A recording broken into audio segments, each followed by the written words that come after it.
KPK menetapkan 5 tersangka terkait OTT pejabat pajak di Jakarta Utara. Dalam kasus ini, KPK mengungkap adanya modus all-in dalam mengakali kewajiban membayar pajak. Salah satu tersangkanya adalah Kepala Kantor Pelayanan Pajak Madya Jakarta Utara. Bagaimana modus pegawai pajak memanfaatkan celah untuk melakukan korupsi? Kami bahas bersama mantan Komisioner KPK Saud Situmorang. Pak Saud, selamat petang. Pak Saud, suaranya masih di-mute sepertinya.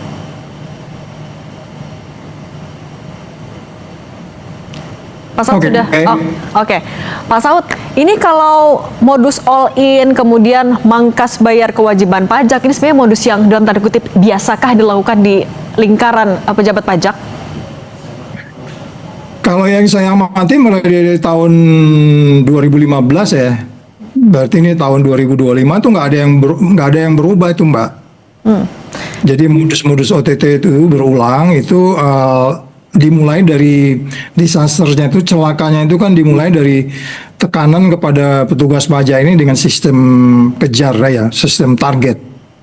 Sistem target itu sampai hari ini masih dilakukan gitu. Jadi tahun 2015-2016 itu dimulai dengan target, kemudian kita tahu juga ketika itu tax ratio sampai hari ini sebenarnya dari sisi perpajakan kita ini kayak nggak punya tuan gitu ya. Karena tax ratio-nya itu cuma di situ aja tuh 10, gitu terus aja, nggak bisa naik-naik gitu.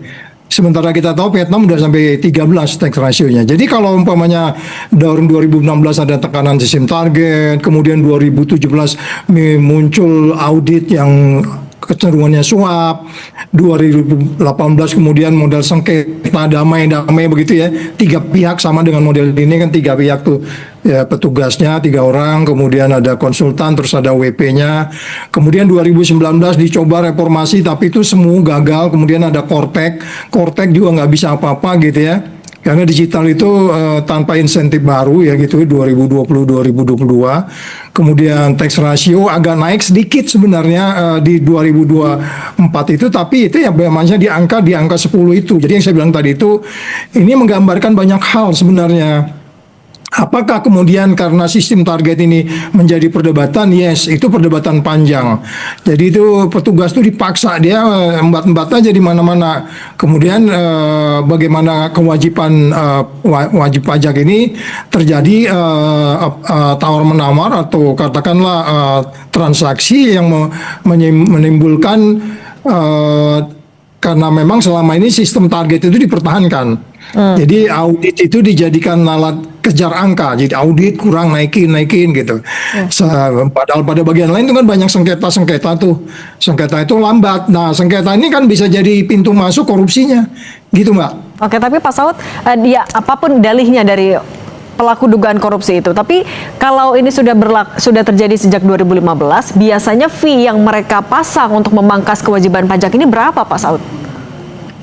Nah itu tergantung itu komitmennya mereka, kan itu kan mereka yang berunding. Angka-angkanya saya nggak bisa memastikan beberapa angka, umpamanya motongnya sampai berapa, di markdown berapa, dan itu bervariasi tergantung besar daripada si fiskus atau wajib pajak harus memberikan.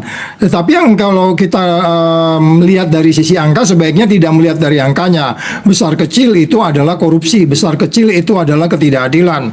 Jangan lupa wajib pajak ini kan dengan sistem target itu mereka yang perusahaan yang mau tutup pun dikejar targetnya. Itu banyak yang stres tuh. Ada yang gila tuh malah itu wajib pajak itu. Karena di pajak usahanya mau tutup, tapi karena sistem target mereka dikejar. Ini memang yang saya pikir Purbaya harus mengevaluasi ini lebih detail. Karena Korteknya sendiri yang kita anggap bisa menyelesaikan ini ternyata nggak mampu juga. Itu ibaratnya hanya memindahkan kamera dari sebelah kiri ke sebelah kanan.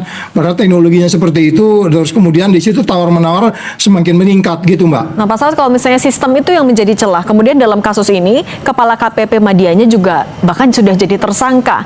Berarti ini bisa dibilang sesuatu yang terstrukturkah, yang harus bertanggung jawab, harus sampai di tingkat atasnya lagi juga kah, Pak Saud? Oh ya, itu kan nanti kan mulai dari orang lapangan mengaudit, terus kan itu kan sistemik ya, makanya disebutnya sistemik kalau pajak ini. Enggak ada orang lapangan, terus kemudian tingkat menengahnya, terus kemudian ke paling atasnya, dan enggak heran juga kalau sampai yang paling tingkat lebih tingginya makin besar ya, makin besar masih bisa juga ke level menteri dan seterusnya. Nah oleh sebab itu kalau kita mau mengatakan bahwa kok bisa sih tax ratio kita ini 10% ya kan memalukan. Vietnam itu negara biasa-biasa aja bisa 13%. Itu sebenarnya banyak variabel kompleks yang nggak bisa kita bicarakan secara ringkas. Tetapi Kementerian Keuangan saya pikir mereka lebih paham, tapi mereka nggak bisa keluar dari jebakan sistem target itu.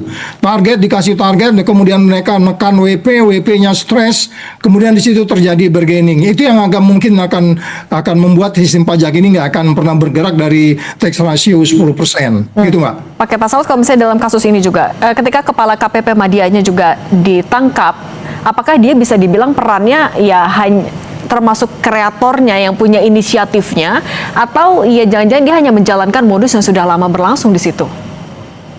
Ya, ini kan sebenarnya hanya gunung es ya. Di tempat lain nggak bisa kita katakan bersih dari persoalan ini. Ini kan KPK bekerja karena ada laporan kan.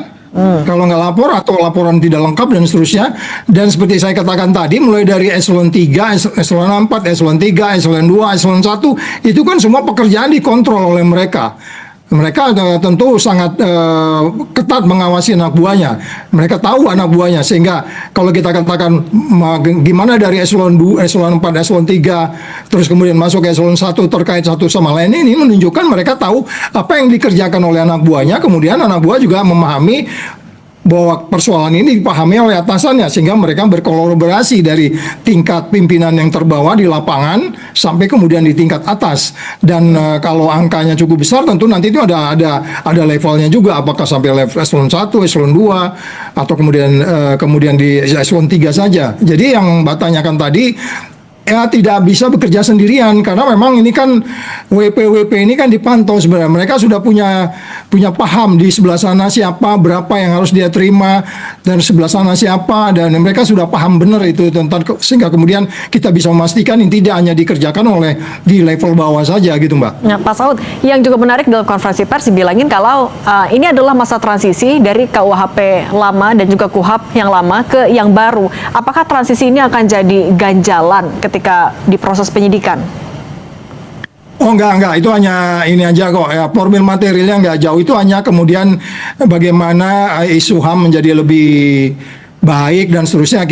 Itu kan sebenarnya juga udah kita lakukan dulu. Kita nggak pernah nunjukin orang di depan publik, ya kan, ntar aja di pengadilan juga publik tahu. Itu kan kemudian karena stylenya nih KPK jilid berapa nih, jilid berapa tuh, 5 dan seterusnya, itu mereka mengubah gaya, harus dipamerin segala macam, untuk apa juga, ya kan. Oke lah, itu transparan Anda di pengadilan aja, menang aja perkara di pengadilan, kembangkan persoalan di pengadilan. Jadi sebenarnya kalaupun kemudian ini tidak dipamerkan atau kemudian tidak ditunjukkan, bukan berarti kemudian check and balance-nya terhadap KPK ini tidak jalan, enggak juga. Jadi kita tetap bisa mengawasi bahwa mereka begitu expose, kemudian kita mengikuti.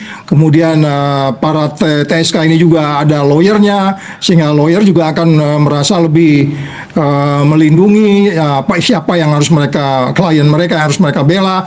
Ya, of course KPK harus di-challenge oleh siapapun, baik oleh lawyer TSK, oleh siapapun, oleh masyarakat, oleh media, oleh civil society dan lainnya. Oke, membongkar dugaan kasus suap di lingkaran pejabat pajak ini juga jadi PR, harus dilakukan secara transparan. Pak Saud Situmorang, mantan komisioner KPK, terima kasih sudah berbagi bersama kami. Sehat selalu Pak Saud.